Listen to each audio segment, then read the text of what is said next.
السلام علیکم ورحمۃ اللہ وبرکاتہ۔ اعوذ باللہ من الشیطان الرجیم، میں پناہ مانگتا ہوں اللہ کی شیطان رجم کی وجہ سے۔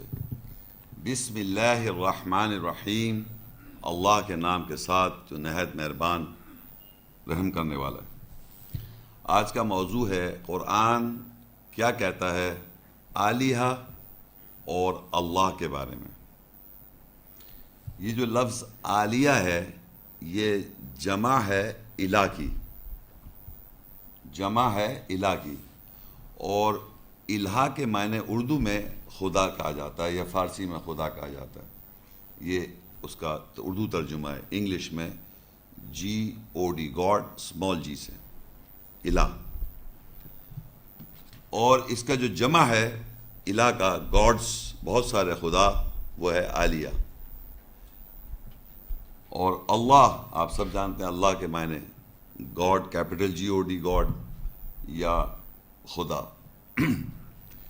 لینگویجز میں، مختلف لینگویج میں اس کو جب اللہ کے بارے میں بات ہوتی ہے اس کے ہر لینگویج میں اس کا ایک سینونیم لفظ ہے، لیکن جو لفظ آلیہ ہے، اور جو کون ہے وہ آلیہ، جو خدا کی جیسی صلاحیت تو نہیں کہوں گا میں، جو اللہ تعالیٰ کا، جو اگر آپ یہ معلوم کرنا چاہیں اللہ کے کیا معنی، اللہ لفظ کے معنی یہ ہیں کہ انسان کے ذہن اور جذبات پہ کنٹرول کرنا، یا پوری کائنات کے مالک کو، کائنات جتنی بھی ہے اس پہ پورا کنٹرول، یہ اس کے لفظی معنی سمجھے جاتے ہیں اللہ کے۔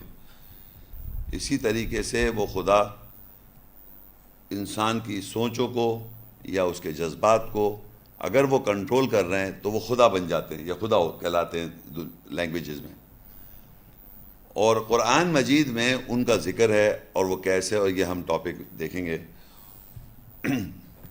سب سے پہلے تو یہ سمجھیے آپ کہ ہماری جو شخصیت ہے، انسان جو ہے وہ 3 چیزوں سے بنا ہوا ہے۔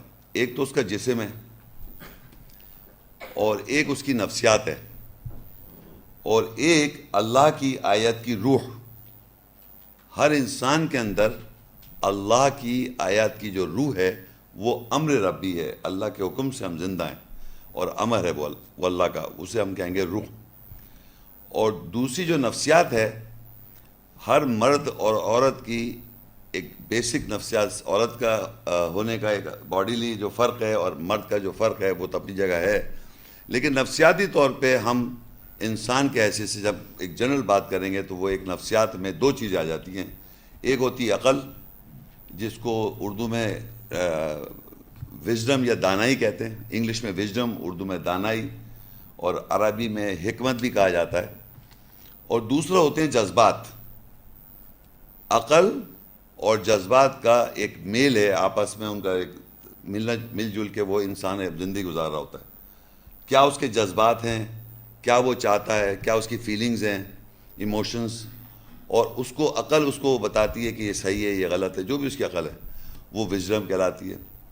تو آپ دیکھیں جذباتی طور پہ مرد ہو یا عورت، عورتوں میں زیادہ جذبات ہوتے ہیں، لیکن بیسکلی جذبات جنرلی ایک تو ہوتے ہیں محبت، ایک جذبہ ہے، انتقام بھی ایک جذبہ ہے، نفرتیں بھی ایک جذبہ ہے، حسد کرنا بھی ایک جذبہ ہے، خوشی اور غم، تکالیف کو رونا، ہنسنا اور خوف، یہ سارے جذباتی باتیں ہیں انسان کے اندر ہوتی ہیں۔ یہ مختلف سچویشن میں آتا ہے تو یہ اس کو ساتھ اس کو یہ محسوس ہوتی ہیں۔ تو یہ جذبات جو ہیں ان کا کنٹرول کون کر رہا ہے؟ وہ عقل کر رہی ہے، وہ ہے دانائی یا وزڈم یا انٹیلیجنس۔ یہ دونوں چیزیں نفسیات کے اندر ہیں، اور ہمیں یہ معلوم نہیں ہے، یا کچھ حد تک تو ہمیں معلوم ہوتا اپنے گھر سے، ماں باپ سے، کچھ ہم فطری طور پہ بنائے گئے ہیں، کچھ ہماری پروگرامنگ ہو جاتی ہے، یا ہمیں ایسا بتا دیا جاتا ہے، تو ہم اپنے جذبات کو اور عقل کو جو مناسب صحیح سمجھتے ہیں اس کے مطابق زندگی گزار رہے ہوتے ہیں۔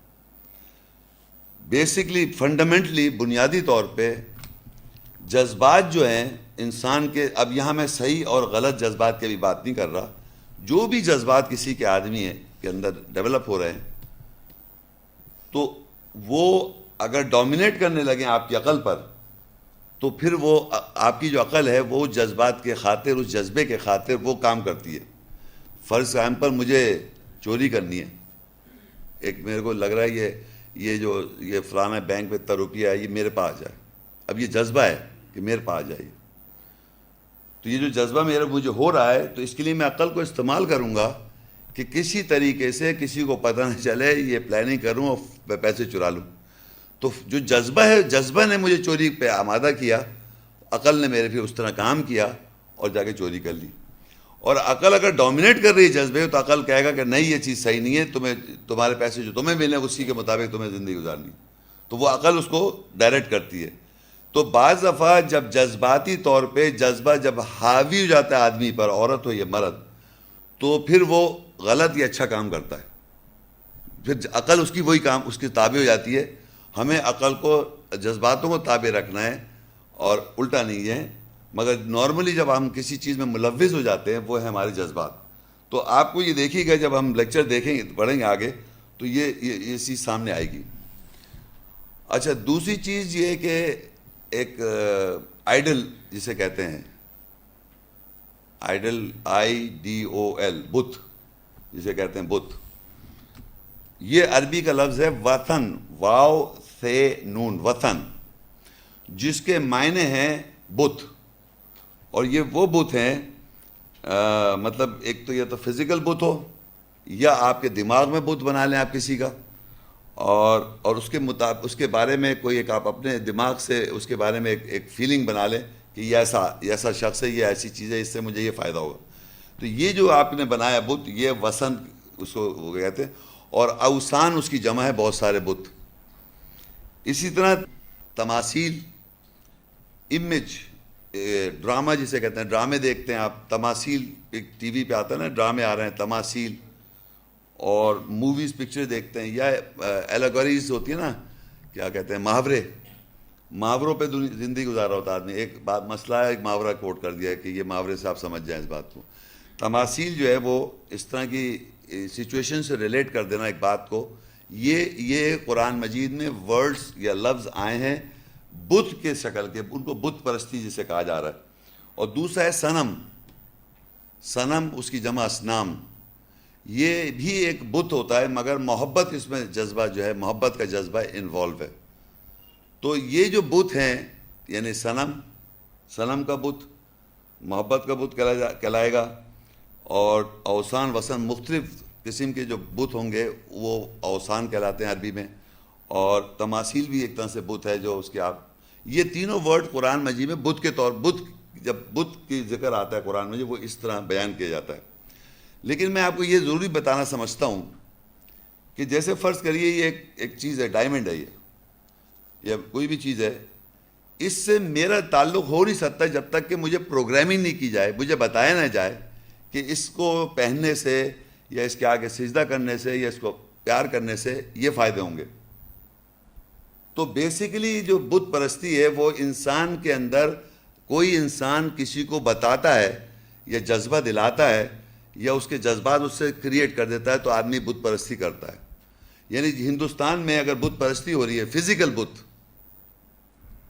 بت جو ہندوستان میں آپ دیکھ رہے ہیں، مختلف شکلوں کے بت بنے ہوئے ہیں، ایسے وہ دیکھتے ہیں نا انڈین پکچر میں، ایک مورتی بیٹھی ہوئی ہے اور اس کے سب دیکھتے ہیں آپ ٹی وی پہ.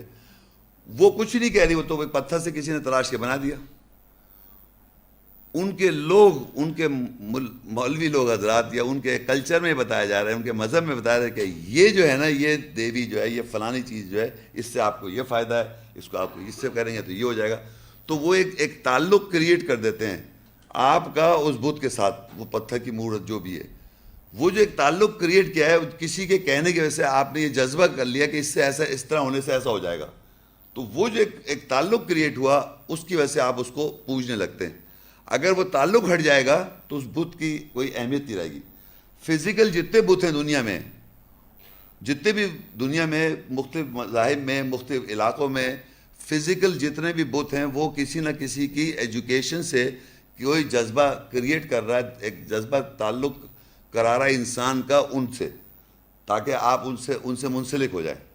تو یہ بت پرستی اس طرح ہوتی ہے. اب ہم یہ دیکھیں گے قرآن مجید میں جتنے بھی میں نے آپ سے بتایا یہ تماثیل، وثن اور صنم، یہ لفظ استعمال ہوئے ہیں، اور ان کو ہمارے فیلنگز میں ایموشنز جو ہوتے ہیں، جذبات جو ہوتے ہیں ہمارے اندر، ایموشنز اور جذبات کی وجہ سے ہم ان سے بت پرستی کرنے لگتے ہیں. وہ جذبہ ضرور انوالو ہونا چاہیے. تو یہ دیکھیے کہ ہمارے اس میں قرآن مجید میں اللہ تعالیٰ نے فزیکل بت کا ذکر کیا ہے، یہ اس جذبے کا ذکر کیا ہے جس کی وجہ سے وہ بت پرستی ہے اس کو آدمی مانتا ہے. یہ غور کرنا ہے آپ نے کہ کیا وہ جو بت ہیں وہ فزیکل بت کی روٹ کاز کیا ہے، وہ جذبہ جو ایک تعلق کریٹ کر رہا ہے وہ ہے یا فزیکل بت. میں چند نام بتاؤں گا آپ کو، یہ نام عربی میں ہے، اس کے ترجمہ ہے، اس کو ہم دیکھیں گے پھر لیکچر میں کیسے یہ آتے ہیں. دیکھیے سورہ نور 71 سورت اس کی 23 آیت، ودا، یہ عربی کا لفظ ہے، اس کے معنی اردو میں دوستی یا محبت، فرینڈشپ یا لو. اللات، سورہ نجم 53-19 آیت میں اللات، اس کے معنی کاش، کاش اس کے معنی کاش ہے. النجم سورہ 53-20 آیت منا، یعنی منتیں یا تمنا. النجم سورہ 53-20 آیت العزہ، عزت، آنر. الفرقان 25-43 آیت ہوا، خواہش، ڈیزائر. نوح 71 آیت 23 یغوس، مدد چاہنا. سورہ نوح 71-23 آیت یعوق، رکاوٹ ڈالنا. نوح سورہ 71-23 آیت نصرہ، گدھ، ولچر. سورہ نوح 71-23 آیت سوا، وقت، گھڑی یا آور یا گھنٹہ. الصافات 37-125 آیت بعلا، شوہر کو بھی، شوہر کو سمجھنا یا ہسبینڈ کو امپورٹنس دینا اس حد تک. التوبہ 9-31 آیت احبار، عالم، فاضل. التوبہ 9-31 روبان، دہشت گرد. شورا 26-29 فرعون. المائدہ 5-116 عیسیٰ اور مریم، عیسیٰ ابن مریم، عیسیٰ السلام اور مریم علیہ السلام کو بھی خدا کا درجہ دیا جاتا ہے. حامیم 41-37 شمس کو، والقمر، سورج اور چاند. یہ نام ہے جو ہمارے قرآن مجید میں اللہ نے ان ناموں کو بیان کیا. ان کے اپنے ایک معنی ہیں، اور ان کے جو معنوں میں اگر آپ غور کریں گے کہ یہ معنی میں ہی بات واضح ہو جاتی ہے یہ کیا ہو رہا ہے. اب میں اس کی آگے بکلیٹ میں اس کی ڈسکرپشن ہے، مگر اس کو میں نہیں بتا رہا، میں اپنی زبان میں بتا رہا ہوں. اب دیکھیے جیسے ودا ہے، یہ خدا کیسے بنتے ہیں وہ سمجھنا ہے آپ نے. ودا بیسیکلی اس کے معنی محبت، محبت کرنے کا جذبہ اللہ تعالیٰ نے ہم کو دیا ہوا ہے. تو محبت کرنے کا جذبہ جب اللہ نے ہمیں دے دیا تو غلط تو ہو نہیں سکتا. وہ اللہ تعالیٰ نے کہا ہے محبت کرو ماں باپ سے، بہن بھائیوں سے، بیوی سے، شوہر بیوی سے کرے، بیوی شوہر سے، بچوں سے. یہ جو ایک محبت کا، یہ آپس میں محبت کے اندر رہو، یہ کوئی جذبہ غلط نہیں ہے. لیکن غلطی کہاں ہوتی ہے؟ جب محبت کے جذبے میں آپ اتنا بڑھ جائیں کہ جو اللہ کا قانون ہے کہ آپ کو اللہ تعالیٰ نے کہا کہ یہ اللہ کا کوئی بھی ابھی قانون میں بتا رہا ہوں ابھی ایگزامپل، وہ قانون کو آپ اس سے اوپر جا کے اس سے محبت کرنے لگیں تو کیا ہو جائے گا؟ وہ جذبہ جو ہوگا، وہ جذبہ ہٹ کے وہ خدا بن جائے گا. یعنی آپ محبت کریں بیوی سے اور بیوی کے کہنے پہ کوئی غلط کام کرنا شروع کر دیں کیونکہ آپ بیوی کو چاہتے ہیں، سمجھانے کے لیے بات کر رہا ہوں، اور جو اللہ نے نہیں آپ کو کہا کہ اس کو کرو، تو آپ اس محبت کو نہیں، اب آپ کا وہ خدا بن گئی. وہ تو یہ محبت کا جذبہ جو ہے وہ لمیٹڈ ہے، اللہ نے ہم کو دے رکھا ہے تاکہ ہم اس جذبے کو کنٹرول کریں عقل سے، جو اللہ نے احکامات بتائیں قرآن میں. آپ اللہ کے بتائے ہوئے احکامات کے مطابق اگر اس جذبے کو نیچے رکھیں گے، صحیح جگہ محبت کریں گے تو وہ محبت رہے گی، وہ جائز ہے. لیکن یہ بڑھ جائے اس حد تک کہ ہر وقت آپ دیکھیں جب آدمی کسی کی محبت میں ملوث ہوتا ہے تو اس کو کچھ پتہ ہی نہیں ہوتا، اس کو جتنی بات سمجھاؤ سمجھ میں نہیں آتی. وہ اس وقت کہتے ہیں کہ آج اس وقت محبت میں یہ گم ہو گیا ہے. اچھا، اسی طرح ملک سے جذبہ، اسی طرح ماں باپ سے جذبہ، ہر قسم کی جذبے الاؤڈ ہیں لیکن اللہ کے احکامات کے نیچے. ہر جو میں بات کروں گا وہ اس میں نیچے رکھنا ہے آپ کو. اللہ کے احکامات سے اگر اوپر ہو جائے گی وہ چیز تو وہ محبت نہیں رہے گی یا وہ جذبہ نہیں رہے گا, وہ خدا بن جائے گا, اور آپ اس کے اندر اس میں ملوث ہو کے پھر غلط کام کریں گے.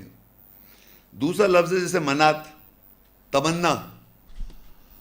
اب یہ تمنا آدمی کرے کہ میں جنت میں چلا جاؤں یا اچھے میرے ساتھ اچھے عمل ہو جائیں میرے, تو اس کے لیے مجھے محنت کرنی پڑے گی. لیکن خالی میں بیٹھا تمنا کرتا رہوں تو وہ غلط ہو جائے گا. تو آپ یہ دیکھیے, منتیں مانگتے ہیں کہ لوگ کہتے ہیں کہ لوگ منتیں مانگتے ہیں کہ اللہ تعالیٰ کے لیے میں نماز, روزہ, زکوٰۃ, جو بھی اللہ کے احکامات ہیں وہ مجھے ویسے ہی کرنے ہیں. لیکن میں تمنا کیا کر رہا ہوں کہ اگر آپ اللہ ایسا کریں گے, کنڈیشن ڈال رہا ہوں, تب میں یہ بکرے کو ذبح کر دوں گا اللہ کے نام پہ, یا میں کسی کو مرغی کالی کاٹ کے دے دوں گا, یا اتنے پیسے غریب کو دے دوں, جب اللہ تعالیٰ میری سنے جو میں چاہ رہا ہوں. تو یہ تمنا ہو گئی, وشفل تھنکنگ. وشفل تھنکنگ یہ ہوتی تمنائیں, خواہشات آپ کے اندر ابھر رہی ہیں. یہ خواہش ابھرنا اگر اس کے اوپر آپ صحیح عمل کر رہے ہیں, صحیح عمل بھی کر رہے ہیں ساتھ میں, تو تمنا نہیں رہے گی, ورنہ تمنا ہوتی رہے گی. اور اگر آپ اس میں ملوث ہو جائیں تو آپ یقین کریں یہی سوچتے رہیں گے, تمنا ہو جائے میرے ساتھ, کاش ایسا ہو جائے, ایسا ہو جائے, ایسا ہو جائے, میرے ساتھ ایسا ہو جائے. پریزنٹ ٹینس میں, حال میں آپ یہ تمنا کرتے رہیں کہ میرے ساتھ ایسا ہو جائے, تو کیا بات ہے. تو جب اپنے جو ذمہ داریاں ہیں, جو آپ کی ذمہ داریاں کا ٹائم تھا, اس کے بعد جب وہ پاس ہوا تو آپ نے اکیلے میں پھر تمنا شروع کر دی کہ میرا ایک محل ہے, اس محل میں میں بادشاہ ہوں, اور جناب اتنے سارے آدمی میرے آگے پیچھے خدمت میں کھڑے ہیں, میں ان سے یوں آرڈر دے رہا ہوں, یہ یوں ہو رہا ہے. یہ سارا چیز آپ کی تمنا وشفل تھنکنگ میں ہو رہا ہے. ریالٹی میں پتہ جھاڑو دے رہا ہوں گھر میں.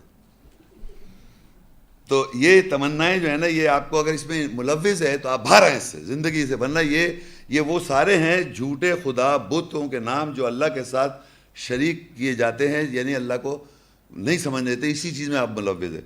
دوسری ہوائے خواہشات.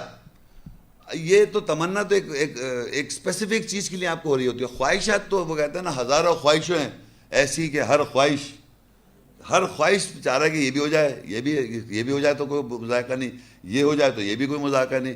جتنی آپ خواہشات پہ زندگی گزار رہا ہوتے ہیں نا, کہ بھائی یہ خواہش ہو جائے پوری میری, یہ خواہش پوری ہو جائے, وہ خواہش پوری ہو جائے, تو یہ جو ہے نا خواہشات جو ہے نا یہ آپ کو نقصان کرے گی. خواہش کرنا, پھر اس کے لیے محنت کرنا, اس کے لیے ایفرٹ ڈالنا, اور اگر نہیں ہوئی پوری تو صبر کرنا, یہ ہے زندگی. لیکن آپ کہیں کہ نہیں یہ ہو میرے ساتھ, یہ خواہش جو ہے پوری ہو کے رہے, اور بغیر محنت کے لیے آپ اس کے پیچھے لگ جائیں جذبہ خواہش, تو وہ غلط ہو جائے گا. اچھا, یہ سارے وہ الہ کیسے بنتے جا رہے ہیں یہ بتا. پھر دوسری چیز العزہ, عزت, آنر. یہ تو میں کہتا ہوں اتنی خطرناک بات ہے تو سبھی خطرناک, کہ لوگ اس کے خاطر جان دے دیتے ہیں. ہماری ناک کٹ گئی, بالکل بے عزت ہو گئے, ہمارے کپڑے اتر گئے, ہمارا یہ ہو گیا. یعنی عزت جو ہے نا, سب سے زیادہ انسان کی جو مصیبت ہے وہ عزت, آنر. اور ایک چیز یاد رکھیں, عزت میں نے قرآن میں ایک آیت ہے, خیر پھر کسی وقت بتاؤں گا میں, کہ ہر گناہگار آدمی چاہتا ہے اس کی عزت کی جائے. یہ یاد رکھیں میری بات. ہر آدمی جو جھوٹا ہے, جو غلط کام میں ملوث ہے, چاہتا ہے میری رسپیکٹ ہو. اگر آپ اچھے کام کر رہے ہیں اور آپ کو کوئی برا کہہ رہا ہے تو آپ کو پرواہ ہی نہیں ہے. لیکن کیونکہ آپ غلط کر رہے ہوتے ہیں, جھوٹ بول رہے ہوتے ہیں, زندگی خراب گزار رہے ہوتے ہیں, تو آپ چاہتے ہیں میری عزت ہو, لوگ مجھے اچھا سمجھیں. تو یہ یاد رکھیں, عزت ہمیشہ وہ آدمی چاہ رہا ہوتا ہے دنیا میں جو غلط کام میں ملوث ہے. اور جو سچا آدمی ہوگا, جو سچائی میں, دیکھیں رسول صلی اللہ علیہ وسلم سے سچا اور تو کوئی نہیں ہے نا. انہوں نے جتنے اچھے کام کیے, جو کچھ کیا, سب نے ان کو جھوٹا کہا, ہر رسول کو جھوٹا کہا. تو وہ تو پریشان نہیں ہو گئے, وہ تو میسج دیتے رہے کہ رسول جھوٹے ہیں, جادوگر ہیں. یہ سب قرآن میں لکھا ہوا ہے. یعنی کہ نوح علیہ السلام کہتے ہیں مجھے مغلوب ہو گیا, میں مغلوب ہے, مجھے جھوٹا کہہ رہے ہیں. انی مغلوب, مجھے مغلوب ہو گیا. مثلا یہ سمجھیں کہ ہر میسنجر وہ عزت کو انہیں جانتی تھی, عزت کیا چیز ہوتی ہے, اس لیے کہ وہ تو اللہ کی راہ میں لگے ہوئے ہیں, انہیں پرواہ نہیں لوگ کیا کہہ رہے ہیں, اور جھوٹ بول رہے ہیں وہ. اور جو جھوٹے لوگ ہیں اور جو غلط کام میں ملوث ہیں, وہی چاہ رہے ہیں کہ ہماری عزت ہو. اور یہ ہمارے خاندانوں میں اور نسلوں میں, ہمارے بیٹھنے اٹھنے میں, ہر جگہ ہر چھوٹی چھوٹی بات پہ عزت کی ہم پریشانیوں میں ایک دوسرے کے ملوث ہیں. اور سب سے ڈینجرس ہے انسان کی زندگی میں اس برائی کو اگر وہ چھوڑ دے گا تو عزت کی اسے پرواہ نہیں کہ کچھ بھی کیا طرح آدمی کوئی کسی کو بھی، لیکن کیونکہ وہ گندا آدمی ہے، غلط کام کرتا ہے اور جھوٹا عزت چاہ رہا ہے تو وہ عزت کی خاطر اپنی زندگی جان دے دے گا وہ آدمی. اور میں نے دیکھا لوگ مار لیتے ہیں ایک دوسرے کو، ہی مار دیتے. تو عزت. پھر ہے نثر گدھ. اب گدھ دیکھیں، گدھ بھی ایک بڑی خطرناک. دیکھیں ہر وہ آدمی جو میں آپ کو بتا رہا ہوں جو اللہ کی احکامات کو زندگی سے وابستہ نہیں رکھے گا ان چیزوں میں پھنسا ہوا ہوگا. دیکھیے گدھ وہ ہے کہ ہر وقت جب ملیں گے دو آدمی یا دو عورت مرد یا مرد مرد یا آپس میں جب فیملی میں ملتے کوئی نئے آدمی سے ملاقات ہوتی ہے تو ایک دوسرے کے اوپر نگاہ رکھی جاتی ہے کہ یہ آدمی کیا کہہ رہا ہے، اس کی غلطی پکڑی جائے، اس کی کمزوری پکڑی جائے. تو جب آدمی دوسرے کی کمزوری کو آئیڈینٹیفائی کر لے گا یا اس کی برائی کو سمجھ لے گا کہ یہ برائی ہے تو اس کی بات ہی نہیں سمجھے گا. وہ سمجھے گا یہ آدمی صحیح ہے ہی نہیں. تو اس کو آپ نے غلط سمجھ لیا نا.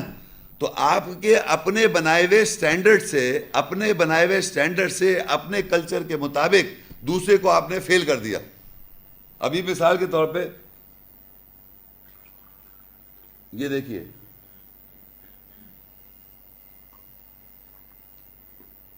پانی پیا میں نے. اب یہاں پر کچھ ایسے لوگ آئے، انہوں نے دیکھا یہ آدمی کھڑے ہو کے پانی پی رہا ہے جو رسول اللہ صلی اللہ علیہ وسلم کی سنت نہیں ہے. لہذا انہوں نے اب وہ میں جو بھی بول رہا ہوں سنے گا تھوڑی، کیونکہ اس نے یہ دیکھ لیا کہ اس آدمی نے کھڑے ہو کے پانی پیا ہے، اور اگر الٹا ہاتھ میں پی لیتا یوں کر کے تو اور بھی پکا ہو جاتا میں. تو یہ کیا ہوتا ہے، یہ وہ سٹینڈرڈز ہیں جو انسان کے اپنے ذہن میں بنے ہوئے ہیں اور وہ اسی نگاہ سے دیکھ رہا ہے. داڑھی چھوٹی ہے، پوری نہیں ہے یہاں تک، تو وہ سن ہی نہیں رہا. یہ عورتیں بیٹھی ہوئی ان کے سر پہ دوپٹہ نہیں ہے.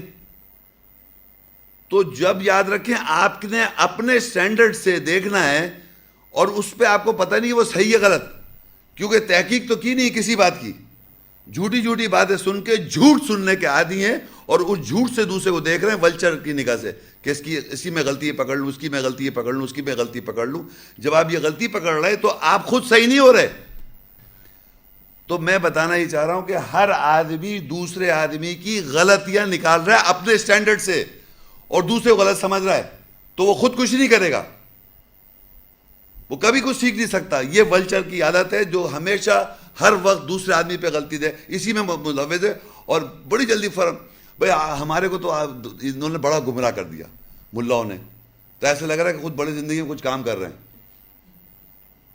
تو میں کہہ رہا ہوں نا، یہ یاد رکھے سب سے ڈینجرس باتیں بتا رہا ہوں، یہ وہ باتیں ہیں جو اللہ کو کبھی، یہ باتیں وہ ہیں جو لکھی ہوئی ہیں، یہ اللہ کو نہ سمجھنے کے لیے ساری باتیں. رکاوٹ ڈالنا یہ ہوتا ہے کہ ایک مسئلہ ہے، میں آپ کے دفتر آیا، میں نے کہا بھائی یہ کام ہے، یہ فلاں، کل آئیے گا. فالتو بیٹھے ہوئے ہیں، باتیں ہو رہی، گپے چائے وائے پی، بھائی یہ دیکھیں یہ میرا کام ہے بہت، کہہ لیں کل آئیے گا. رکاوٹ ڈال دی.